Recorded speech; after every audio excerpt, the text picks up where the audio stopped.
Expertos creen que la reforma de la no salva a los condenados del proceso. Que las prisas nunca son buenas es una expresión que nos enseñan desde pequeños.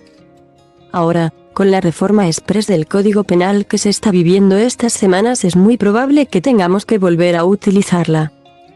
Los expertos consultados por este diario, catedráticos de Derecho Penal y destacados miembros de la Fiscalía, se muestran muy críticos con la rebaja del delito de malversación incluida en la enmienda transaccional que está previsto que apruebe el Congreso, al considerarla perturbadora y confusa, pero, además, no creen que pueda aplicarse a los condenados por el proceso a los que aún están pendientes de juicio por el 1O.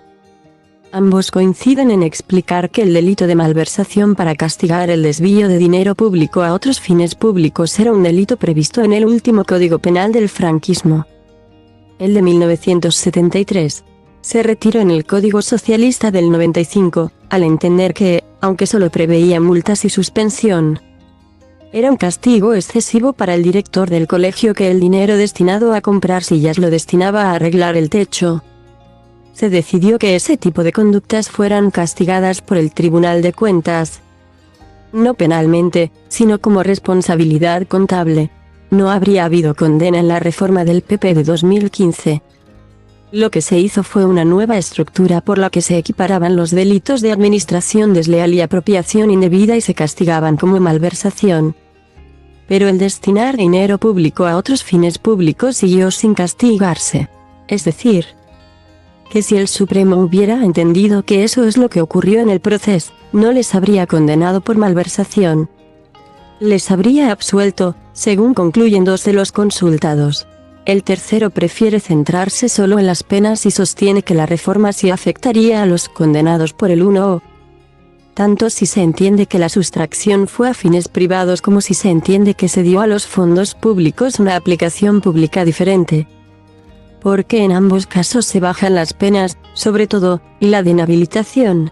Los que consideran que la reforma pactada entre PSOE y ERC no cambiará el criterio del Supremo argumentan que la celebración de un referéndum ilegal en busca de la independencia de un territorio nunca puede ser entendido como un destino público. Así que no se les podría aplicar ni a los condenados, ni a los huidos ni a los que están pendientes de juicio en procedimientos en Barcelona. Diferencias perturbadoras. Además, los expertos califican la propuesta de confusa por establecer diferencias perturbadoras entre el ánimo de lucro que se cita en el nuevo artículo 432 de Código Penal y la posibilidad apuntada en el bis del mismo precepto, para cuando no exista ánimo de apropiárselo, pero se destine a usos privados el patrimonio público puesto a su cargo. Aunque la propuesta es muy reciente y debe ser analizada más a fondo, los fiscales consultados por este diario recuerdan que el derecho penal atribuye el ánimo de lucro a cualquier provecho o utilidad que se dé a los recursos públicos distraídos. Y ello es común a todos los delitos contra el patrimonio, siendo indiferente el destino que se les dé. Por ello, advierten de que la reforma propuesta va más allá de volver al sistema establecido en 2015. Cuando a propuesta del PP se unieron en un mismo tipo y se impusieron las mismas penas a los actos de apropiación indebida y administración desleal. Una cosa, señalan, es volver a distinguir entre ambos, pero la transaccional opta por recuperar la autonomía de la malversación que existía antes del cambio de 2015. En este caso, las penas serán de entre 2 y 6 años de cárcel para las autoridades o funcionarios públicos que, con ánimo de lucro, se apropiaren del patrimonio público que tenga a su cargo por razón de sus funciones.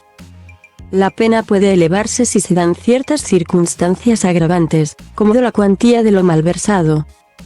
Destino público. En cualquier caso, el artículo que ven más confuso es el 432 bis, que impone entre 6 meses y 3 años de cárcel a aquellas autoridades que, sin ánimo de apropiárselo, destinen a usos privados el patrimonio público puesto a su cargo por razón de sus funciones.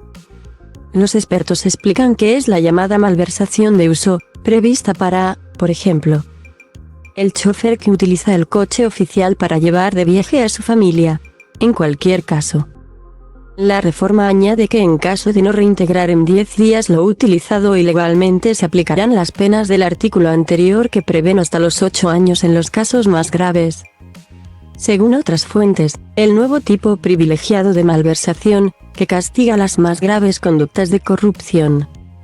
La organizada o institucional, ahora se castigará con menor pena y con un periodo más corto de prescripción. De 5 años en lugar de 10 pulgadas. Otra crítica a la reforma pasa por señalar la descompensación que supondrá rebajar las penas para la malversación cuando, por indicación de Europa, se han venido subiendo las previstas para otras conductas de corrupción menos graves, como son el cohecho o el tráfico de influencias. Y hay quien lo ve como una forma de desnaturalizar el delito de malversación, lo que debilita la protección el bien jurídico, que no es otro que la correcta aplicación de los fondos públicos al fin para el que están destinados de acuerdo con los presupuestos de cada administración. En definitiva, la rebaja de las penas abarata la corrupción política, señalan desde la magistratura.